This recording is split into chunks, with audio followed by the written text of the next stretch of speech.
말씀 11절 이하의 말씀을 함께 보도록 하겠습니다. 인간은, 에베소서 이야기하는 인간은 어떤 존재입니까? 본질상 진노의 자녀, 이것이 인간의 본질입니다. 앞에 있는 거 자꾸 잊어버리면 안 되니까 반복해드리는 거예요. 앞에 있는 걸 기억하셔야 뒤에 있는 것이 훨씬 더 의미가 있기 때문에 떨어뜨려서 보지 마시고 성경을 볼 때는 책 한 권을 통으로 요약할 수 있어야 돼요. 그리고 거기서 각 장을 요약을 하고 챕터를 요약을 하고 절을 요약을 하고, 근데 그 절이 전체 책 안에서 보여야 되고 그것이 예수 그리스도 안에서 보여야 성경이 제대로 읽어지는 거예요. 한 구절 빼가지고 이언령 변형식으로 해석하면 그게 이단 가는 지름길이 되어버립니다. 그래서 통으로 보셔야 돼요. 자, 인간은 본질상 진노의 자녀입니다. 근데 하나님은 사랑의 본질을 가지고 우리에게 긍휼을 베풀어 주신 분이에요. 긍휼을 베풀어 주신 분. 그 긍휼을 베풀어 주신 내용을 두 글자로 하니까 구원이라고 합니다. 그 구원은 하나님이 우리에게 주신 선물입니다. 내가 무엇을 해서 얻은 것이 아니라 내가 어떻게 해도 받을 수 없는, 오직 하나님이 내게 주신 선물이더라 라고 하는 것입니다. 자, 그러면 그 선물을 받은 우리는 어떻게 살아야 되느냐라고 하는 것을 오늘 보도록 하겠습니다. 요즘 백두산에 관한 이야기가 참 많이 있는데, 백두산 천지 사진입니다. 화면은 안 나와도 보는 수가 있네요. 이게 앞에서 모니터가 뭐가 잘 안 돼서 저는 못 보이는데 반사돼서 보이는데요. 자, 백두산 천지, 백두산은 사화산일까요? 휴화산일까요? 네. 그 뭔지 잘 모르시나요? 사화산은 죽은 화산이고 휴화산은 쉬고 있는 화산이에요. 네, 쉬고 있는 화산이지요. 요즘 매일 신문에 오르내리고 있습니다. 이 백두산 언제 터질지 모른다. 백두산 물이 끓은 적도 있고 지각이 올라온 적도 있고 가스가 나온 적도 있고, 그러면서 다들 이렇게 설왕설래 하시는 분들이 있어요. 그러다 보니까 조금 연배 있으신 분들은 백두산 갔다 왔는데 이 아래 있는 연령층에 있는 분들이 백두산을 못 갔다 오셔가지고 빨리 좀 가자고, 터지기 전에 가자고 이야기를 하시더라고요. 백두산은 휴화산입니다. 언제 터질지 모른다. 근데 사람과 사람 사이의 관계는 꼭 백두산 같아요. 휴화산 상태, 언제 터질지 모르는, 늘 사실은 갈등의 요소를 안고 살아가는 존재들. 부딪히면 터지고 아니면 잘 봉합하기도 하고 치유하기도 하는, 그것이 사람의 관계이다. 좋은 관계로 보이지만 사실은 갈등을 안고 있습니다. 눈에 보이는 갈등 상황이 있지요. 조금 북쪽으로 올라가면 있는 휴전선처럼, 혹은 독도나 남중국해나 산림열도 같이 영토 문제로 눈에 보이게 싸우고 있는 갈등 상황이 있습니다. 그런 갈등 상황은 눈에 보이기 때문에 대처하기도 조금 쉬울 수 있어요. 물론 정치가 개입해야 되고 군사력이 개입하기도 하고 하지만 그것과 다른 눈에 보이지 않는 갈등 상황들도 있습니다. 어떤 갈등 상황이요? 고부 갈등, 장서 갈등, 이런 것도 눈에 보이나요? 보이지는 않지요. 그런데 잘 대처하면 오히려 가장 아름다운 고부 관계, 가장 좋은 장서 관계가 될 수 있습니다. 눈에 보이지 않지만, 갈등은 눈에 보이는 것도 있지만 보이지 않는 것도 있더라라고 하는 겁니다. 근데 그 갈등 상황이 왜 일어나느냐라고 하는 겁니다.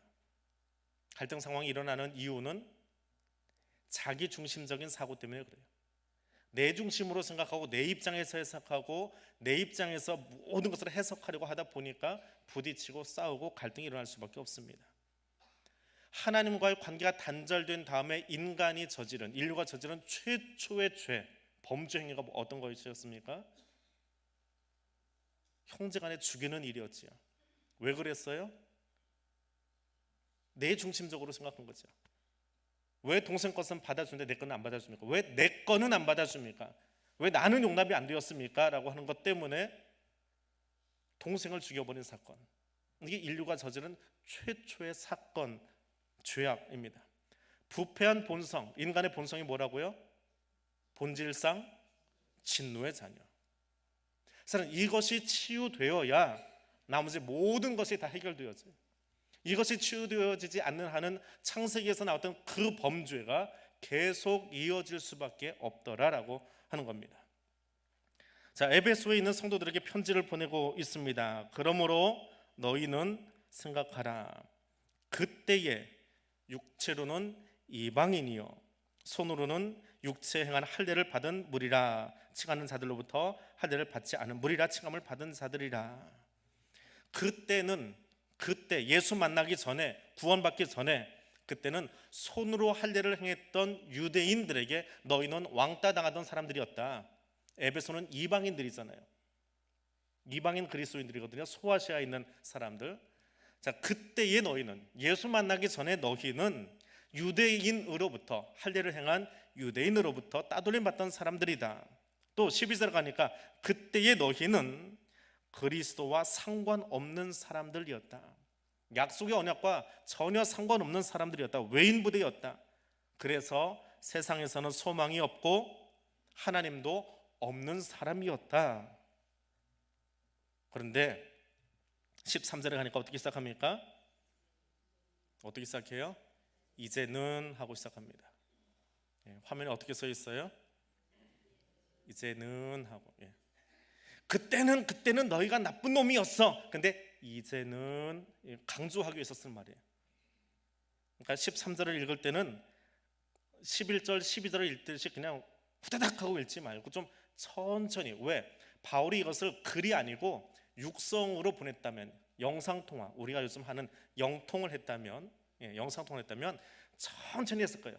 그때는 너희가 외인이었고, 그때는 너희가 유대인들하고 맨날 왕따당하고 사이가 벌어졌던 사이인데, 이제는 너희가 어떤 사람들이냐라고 하는 거죠. 이제는 전에 멀리 있던 너희가 그리스도 예수 안에서 그리스도의 피로 가까워졌느니라, 이렇게 읽는 것이 아니고 천천히 강조하면서 읽는 거예요. 이제는 전에 너희가 멀리 있던 사람이야. 얼마나 멀리요? 멀리를 길게 하면 돼요. 그냥 되는 대로 길게 하면 돼요. 너희가 멀리 있던 사람들인데 어디서? 예수 그리스도 안에서 무엇으로?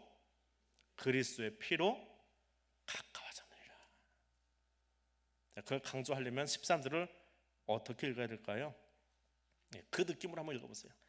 이제는 전에 멀리 있던 너희가 그리스도 예수 안에서 그리스도의 피로 가까워졌느니라. 거기다 악센트 줘야 돼요. 그리스도의 피로 가까워졌느니라. 예전에는 따돌림하고, 예전에는 왕따시키고 서로 그냥 대면대면하고 살았던 사이지만, 예수 안에서 에베소 교회 안에 들어와 있다 보니까 이제는 너희가 어떻게 해요? 가까워졌느니라. 에베소 교회 안에 있으면서 떨어져 앉아있고 마음에 안 들어도 저만큼 앞뒤로 앉아있고 안 쳐다보고 그러면 돼요? 안 돼요? 안 된다는 거예요. 너희가 가까워졌다, 그거 강조하는 거예요. 대한교회 성도로 같이 들어와 있으면서 매일 앉던 자리만 앉아가지고 저 앞에 누가 앉았는지 모르면 돼요? 안 돼요? 한 사람만 대답하네요. 안 돼요. 그거 안 돼요. 아기학교 선생님이라 제일 잘하신 것 같아요. 유치원 때 우리 이미 다 배웠어요. 다 알아요. 유치원 애들도 알아요. 그렇게 사는 거 아니에요. 우리 대한교회 안에 있으면 어떻게 해요? 가까이 지내는 거예요. 가까워지는 거예요. 무엇 때문에? 대한교회 성도이기 때문에? 아니요, 그리스도의 피 때문에. 그리스도께서 그런 나의 죄성을 다 지워주시고 피 흘리셨거든요. 그 피 때문에 누구 안에서? 대한교회 안에서요? 예수 안에서요. 예수 안에 있으면 서로 화목하고 가까이 사는 거예요. 신앙생활을 한다라고 하는 것은 변화된 삶을 살아가는 거예요. 이제는 예수 그리스도 안에서 가까워진 공동체가 신앙 공동체예요. 그 신앙 공동체 중에 하나가 대양교회예요. 그 신앙 공동체예요. 그래서 에베소의 성도들아, 그때는 너희가 유대인과 나누어지고 따로 살았지만 이제는 유대인과 이방인이 예수 그리스도 안에서 함께 어우러지고 나누면서 사는 것, 이게 그리스도인이야. 이렇게 살아. 그래서 내 몸에, 내 신앙 안에, 내 울타리 안에 그리스도 안에서 공동체됨을, 한 형제되고 자매된 것을 날마다 채워가는 거예요. 남하고 싸울 필요 있습니까? 타인하고 싸울 필요 있어요? 가족이 아닌 남하고 싸울 필요 있냐고요. 싸울 필요 없어요.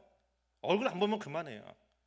치사하게 얼굴 보고 살아요. 그냥 더럽고 치사해서 안 보면 그만이에요. 그게 남이에요. 근데 가족은 어때요? 불편하고 갈등 상황이 있고 어렵지만 그것을 풀어가기 위해서 날마다 부딪히고 밤을 새서라도 목소리가 좀 올라갈지언정 같이 이야기하면서 부부간에 쌓인 오해도 풀고 자녀들하고 그 사춘기 지내면서 얼마나 감당하기 힘든 애들이에요. 사춘기 지나가는 아이들. 그래도 밤새 이야기하면서 그 아이를 품으려고 소화하려고 애쓰잖아요. 왜요? 남이 아니니까, 가족이니까. 가족이기 때문에 그런 거예요. 교회라고 하는 것은 예수 그리스도 안에서 한 가족이 된 사람들이에요. 남이 아니에요. 남이면 남이라고 생각하면 대면 하면 돼요. 안 쳐다봐도 돼요. 치사하게 뭐 맨날 쳐다보고 그 사람 얻으려고 해요. 근데 가족이기 때문에 아프고 힘들고 오늘도 가서 이야기하려면 뭔가 불편하지만 어떻게 해요? 계속해서 그 사람을 그리스도 안에서 내가 채워가려고. 그리스도를 채우는 거야. 그 사람을 내 안에 채우는 게 아니고 내 안에 그리스도가 채워지면, 예수 그리스도의 심장으로 내가 채워지면 그 고슴도치 같은 인간도 품어진다니까요. 누구 때문에? 내가 성숙해서 그런 게 아니고요. 누구 때문에? 예수님 때문에 그러는 거예요. 예수님 때문에 이방인인 너희가 유대인도 품어라. 유대인인 너희도 이방인 품어라. 품는 게 아니고 같이 한 공동체로 살아가라. 그렇게 변화된 그리스도인으로 살아라 라고 하는 거예요. 교회는, 신앙 공동체는 그런 곳입니다. 그래서 변화된 공동체가 어떤 곳이냐? 본질상 진노의 자녀였던 사람들이 예수 그리스도의 피로 말미암아서, 긍휼하심으로 말미암아서 구원받은 뒤에 구원받은 감격을 가지고 변화되어진 사람들이 사는 곳, 함께하는 곳, 그것이 신앙 공동체이고 교회다라고 하는 거예요. 그래서 그 사람들은 어떤 특징이 있느냐? 가까워지는 성도들이에요. 점점 더 가까워져요. 예수를 만나면 만날수록 점점 가까워져요. 더 가까이 가는 사람들. 그리스도의 피 때문에 유대인과 이방인이라고 하는 그때에는 너와 나는 멀어도 정말 멀리 있었어요. 얼마나 멀리 있었는지 몰라요. 옆집에 사는지 몰라도 정말 멀리 있었어요. 오늘 아침에 교회 와서 이야기를 하다가 아침에 이렇게 쭉 상일역에서 이렇게 들어오다 보면 지금 새로 된 아파트 이름을 자꾸 잊어버려요. 2단지 옆에 인도를 만들어 놓고 차를 잔뜩 세워놨잖아요. 어제부터 주차 딱지 계속 붙이고 있어요. 네, 그 앞에 있는 이제 상가에서 불편하죠. 차들이 계속 그렇게 한 차선을 먹어버리니까 저 앞에까지 백두까지는 괜찮은데 이 안에 들어오니까 차선이 확 좁아져요. 여기는 4차선이 아니에요. 백두 쇼핑만 지나가면. 그러니까 불편해가지고 누군가 이야기를 해가지고 자꾸 딱지를 붙이는 거예요. 근데 그 이야기를 나누다가 하는 이야기야. 불편하면 민원하면 돼. 아파트 살다가 불편하면 내가 가서 굳이 싸울 필요 없어. 경비 아저씨한테 이야기하면 돼. 그럼 알아서 다 처리해 줄 거야. 근데 그 이야기를 하면서 세상이 참 씁쓸하다라는 이야기를 나누었어요. 참 씁쓸하다. 세상이 같이 품어주고 좀 아껴주고 조금만 지나면 될 것 같은데 뭔가 마음에 안 들면 민원 집어넣고 그래서 딱지튀기 만들고 그럼 고소해하고 그런 모습들. 그렇게 멀리 있는 거예요. 옆집 사는데도 멀리 있는, 옆집에 있으면서 멀리 있는 유대인과 이방인이 그랬다는 거예요. 어지간히 떨어져 있으면 본드로 붙이면 돼요. 조금 더 힘이 세가지고 멀리 떨어져 있으면 끈으로 갖다 묶어놓으면 돼요. 그러면 휘어져 가지고 나중에는 이게 붙어 있을지 모르겠어요. 근데 유대인과 이방인은 어떻게 묶을까요? 북한과 남한 사람들은 어떻게 하나로 묶을 수 있을까요? 우리네 한국 사람하고 일본 사람들은 어떻게 하나로 좀 묶어둘 수 있을까요? 주변 나라들이 다 서로 좀 가까이 지내는데 우리하고 한국, 일본은 영 안 되는 것 같아요. 그거 어떻게 하면 묶을 수 있을까요?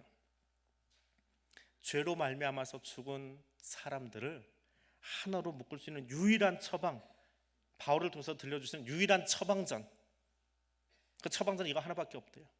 그리스도의 피로, 예수의 복음으로. 그러면 묶어질 수 있대요. 인간의 죄를 치료할 수 있는 유일한 처방전은 예수밖에 없어요. 그래서 예수의 피로 가까워졌다. 이것이 변화된 그리스도인들의 첫 번째 모습이에요. 두 번째 모습은 그 변화된 그리스도인들은, 변화된 성도는 평화의 삶을 살아가는 사람들이에요. 그리스도로 말미암아 하나님과 우리 사이가 하나 되었다라고 말합니다. 막힌 담이 허물어지고 원수된 것을 패하고, 하나님과 원수되었던 관계, 하나님과 원수되면 우리가 어디 가서 살아요? 어디로 가야 돼요? 하나님과 원수되었으면 우리 어디 가야 돼요? 지옥으로 가면 다행이죠. 아직 못 가고 있는 것도 지옥이잖아요. 왜? 창조주와 원수가 되어 있는데 우리가 갈 곳이 어디 있어요? 지옥에 가면 그게 도피한 거예요? 아니잖아요. 갈 곳이 없는 거예요, 사실은. 얼마나 불편해요, 심정적으로. 지옥은 결과적으로 가는 거고요. 하나님과 원수되었다라고 하는 것은 사는 것도 사는 게 아니고 죽은 것은 더 비참한 거지요. 네, 우리 예수 믿은 다음에 천국 가잖아요. 얼마나 행복해요? 생각만 해도 기쁘지 않아요? 생각만 해도 좋지 않아요? 근데 예수와 원수되었어요. 하나님과 원수되었어요. 그러면 생각하는 게 더 어렵지요. 그게 하나님과 원수된 관계거든요. 그런데 예수 그리스도의 피로 말미암아 죄 용서 받으면 하나님 바라보는 게 어때요? 하나님 만나면 어떨 것 같아요? 지금 내가 하나님 만날 수 있다면 어떨 것 같아요? 얼마나 좋아요. 지금 주님 오신다면 어떨 것 같아요? 별로 천국 가고 싶지 않은 것 같아요. 여기가 좋사오니 여기서 조금 더 살다 가겠습니다, 그러시는 건가요? 지금 주님 오신다면 천국 갈 자신이 없어서 그러시는 거예요? 아니잖아요. 예수 믿은 우리는 예수를 구주로 고백한 그 순간에 이미 천국 약속도 있는 거거든요. 그러니까 지금 주님 오시면 너무 좋지요. 너무 좋지요. 요즘 우리 큰아이가 뭐 취업 문제, 이제 졸업 문제, 뭐 막 이것저것 몰려가지고 머리가 아픈가 봐요. 근데 걔한테 지금 주님 오시면 어떨까요? 이것저것 생각 안 해도 되잖아요. 얼마나 행복할까요? 안 그래요? 네. 뭐 이 입주할 거 생각해 보면 뭐 이거 얼마나 지금 정리할 게 많아요. 네.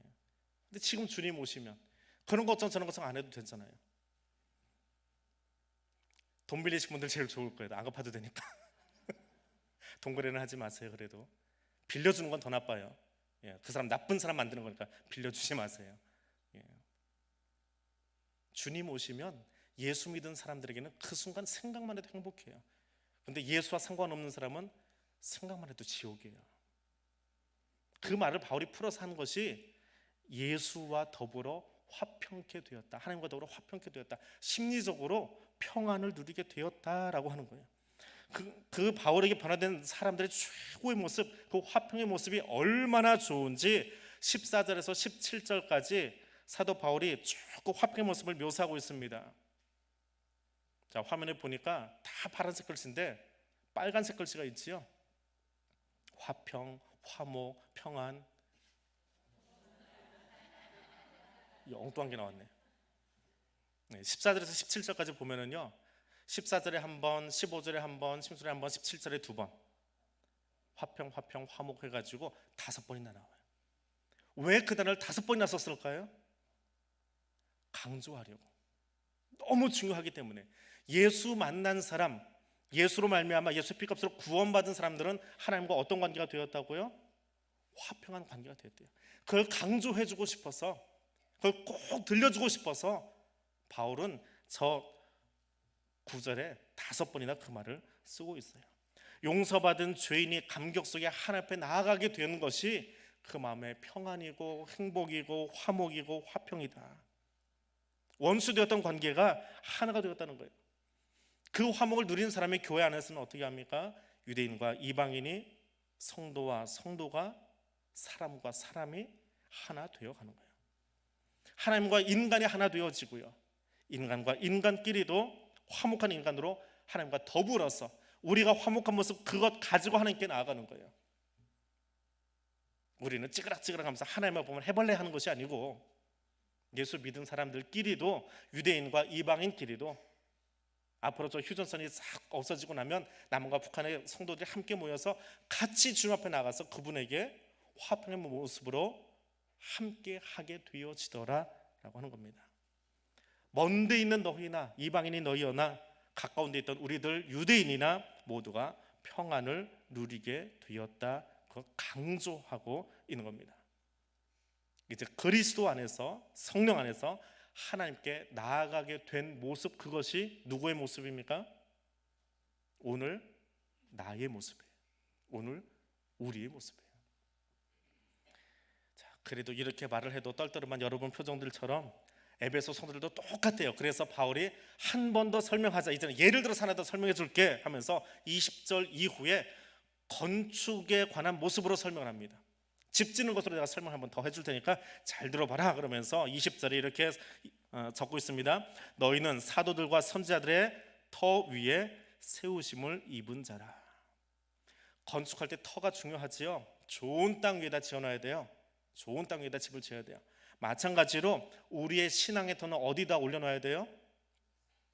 사도와 선지자들의 터, 신구약 성경 위에 올라가야 된다라고 하는 말입니다. 말씀 위에 올라가야 돼요. 다른 것 위에 올라가지 마세요. 말씀 열심히 보세요. 말씀 열심히 묵상하세요. 그 위에 나를 올려놓으시면 돼요. 같이 교회 안에서 이야기할 때에 잘 몰라도 말씀을 들고 서로 이야기하세요. 말씀 가지고 서로 나누세요. 말씀 없으면 하나 될 수 없습니다. 말씀에 근거하지 않고는 이 땅의 교회들이 하나 될 수 없어요. 말씀 빠져나가면 정치밖에 안 남고요, 사람 욕심밖에 남지 않아요. 말씀이 들어가면 그 모든 것들이 다 녹아져요. 다 변화되어져요. 무엇을 하든지, 교회 안에서는 무엇을 하든지 간에 말씀 위에 세워져야 돼요.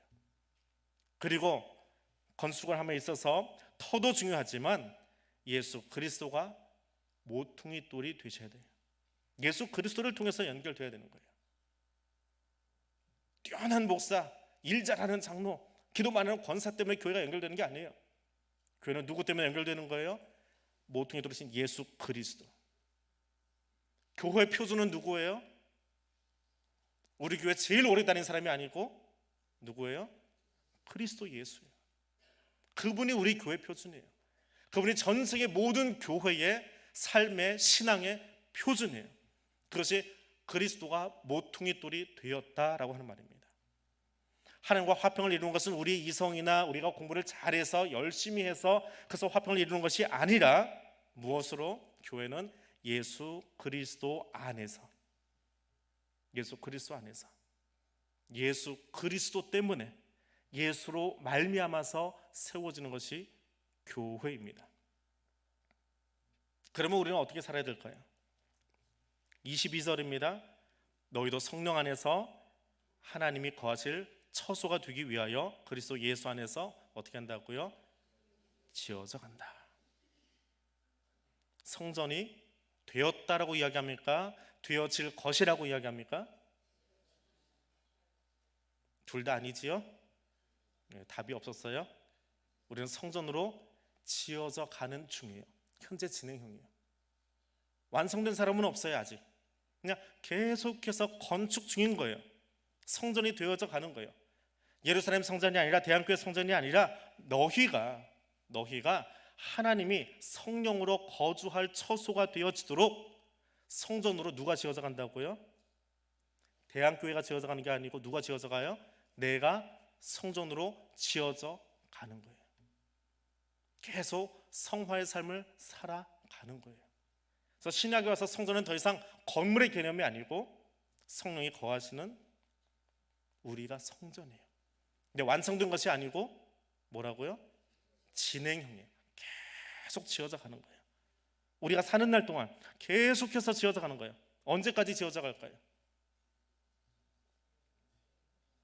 언제까지? 이쪽에 있는 우리 노건사님들만큼요 그럼 다 완성됐을까요? 죄송해요. 이게 낮춘 건 아니고요. 주님 앞에 갈 때까지 용기 있게 대답 좀 하세요. 주님 앞에 갈 때까지 우리는 계속 지어져 가는 거예요. 사람이 살아가면서 말 안 듣는 7살도 지나가야 되고요, 중2병으로 몸살 앓는 중2도 지나가야 되고요, 공부에 눌려있는 고3도 지나가야 되고요, 결혼 고민도 하고 취업 고민도 하고 갱년기에 가서 그냥 또 다른 5춘기 6춘기도 맞아 보아야 되고요. 그래야 건강한 노년을 맞는 거예요. 계속 부딪히는 거예요. 신앙도 마찬가지예요. 늘 평탄하게 이렇게 커가는 것이 아니라 충돌해요. 부딪히고 넘어지고, 어제까지 괜찮았는데 오늘 갑자기 신앙적인 부딪힘이 오기도 하고요. 그거 어떻게 해야 돼요? 나 이거 싫으니까, 이런 부딪힘 싫으니까, 이런 어려움 싫으니까. 그래서 교회 자주 옮겨 다니면, 편안한 교회 잘 찾아다니면 우리 신앙이 평안할 것 같아요? 그렇지 않아요. 부딪히세요. 중2 어떻게 하면 잘 지내요? 잘 견뎌내야 돼요. 잘 견뎌내야 돼요. 우리 갱년기 지나신 분들 어떻게 하면 갱년기를 잘 지나가요? 약 먹으면 지나가지던가요? 잘 견뎌내는 거예요. 사실은 약이 없어요. 인생에 대해서는 약이 없어요. 그냥 잘 견뎌내는 거예요. 갱년기도 잘 견뎌내고요. 청년들은 취업에 관한 고민도 더 진하게 하면서 잘 견뎌내는 거고요. 초등학교 들어가면서 학교 가기 싫은 거 엄마한테 등 떠밀려 학교 가지만 잘 견뎌내면서 학교에 적응하는 거고요. 미운 3살 그거 쥐어 박아버리면 걔가 말을 듣나요? 엄마가 그 아이를 잘 견뎌주고, 그 아이도 내가 왜 이런지 모르지만 엄마한테 반항하면서 그 시기를 잘 견뎌내면서 인생이라고 하는 것을 살아가는 거잖아요. 신앙도 마찬가지예요. 매일 부딪힐 거예요. 오늘은 이렇게 환한 얼굴인지 모르겠지만 내일은 또 교회 나와서 어떤 얼굴을 할지 몰라요. 그렇잖아요. 우리 신앙생활하는 것도 똑같아요. 미운 3살도 있고 미운 7살도 있고 사춘기도 있고 갱년기도 있고 있을 거예요. 또 아직 경험 못했지만 지금 경험하지 못한 더 큰 어려움들도 시련도 겪을 수 있어요. 그런데 어떻게 한다고요? 잘 견뎌내야 되는 거예요. 왜? 우리는 성전을 지어가는 중이기 때문에. 집 짓는 게 쉽지 않잖아요. 그게 쉽지 않거든요. 더군다나 성전을 건축하는데, 그냥 집도 아니고 거룩한 전을 지어가는데 얼마나 힘들겠어요. 날마다 지어가는 거예요. 신앙적인 고민도 하고 이겨내고 감당하고, 그러면서 어디까지? 그리스도의 장성한 분량에 이를 때까지 지어져 가는 거예요. 그래서 여러분 자신에게 한번 이야기해 보십시다. 앞에 화면 하나 띄워드릴게요. 함께 읽어볼까요? 나는 성령 하나님과 함께하는 성전이 되기 위해 건축 중입니다. 한 번 더 내 자신에게 가슴에 손 얹고 자기 자신에게 이야기해서 한 번 더 스스로에게 얘기하면서 읽어봅니다. 나는 성령 하나님과 함께하는 성전이 되기 위해 건축 중입니다. 자, 나는 건축 중인데 옆 사람은 어때요? 그 사람도 건축 중이지요? 예, 그럼 그 사람을 향해서, 옆에 있는 분들을 향해서, 예, 집사님은 권사님은 아무개는 성령 하나님과 함께 건축되어 가는 중이군요 하고 이야기해 주세요.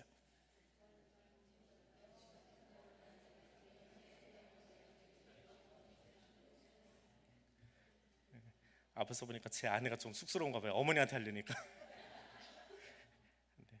예. 어머니도 건축 중이에요. 제가 이야기할게요. 예, 완성된 사람 아무도 없어요. 그러면 제 어머니도 건축 중이고 저도 건축 중이고 여기 장님도 건축 중이고 다 건축 중이면 우리가 어떻게 할까요? 자기 것만 주장해서는 집이 이상하게 되겠지요. 어떻게 해야 돼요? 같이 잘 지어가야지요. 자, 우리 마지막 PPT입니다. 같이 읽겠습니다. 우리 성령 하나님과 함께하는 멋진 성전을 함께 건축하겠습니다. 함께 건축하십시다.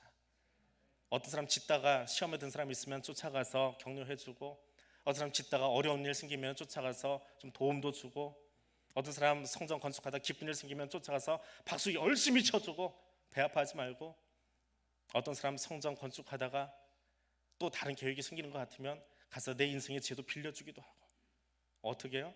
함께 지어가자고요. 이게 신앙 공동체예요. 이게 에베소 교회의 한 이야기이고 오늘 우리 대한교회 주시는 말씀이고 오늘 내게 주시는 말씀이에요. 신앙생활 혼자 하는 게 아니에요. 그래서 구역이 있는 것이고, 그래서 남녀 선교회가 있고요, 그래서 재교회가 있고요, 그래서 교회 공동체가 있는 거예요. 우리 그렇게 신앙 공동체를 통해서 정말 하나님 기뻐하시는 아름다운 성전들을 함께 지어갈 수 있는 믿음의 동역자들 될 수 있기를 원합니다. 우리 같이 기도하겠습니다. 우리 아직 건축 중이라 미완성의 모습도 있습니다. 사랑으로서도 보듬어 줄 수 있기를 원합니다.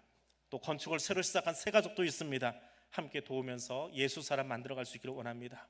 성전이 되어가도록 이끄시는 성령 하나님만 사랑하는 삶을 살 수 있기를 원합니다. 성령 충만할 수 있기를 원합니다. 성령의 도우심 가운데 살아가는 성도가 될 수 있기를 원합니다. 이 기도 제목 가지고 이렇게 통성으로 기도하겠습니다. 거룩하신 하나님,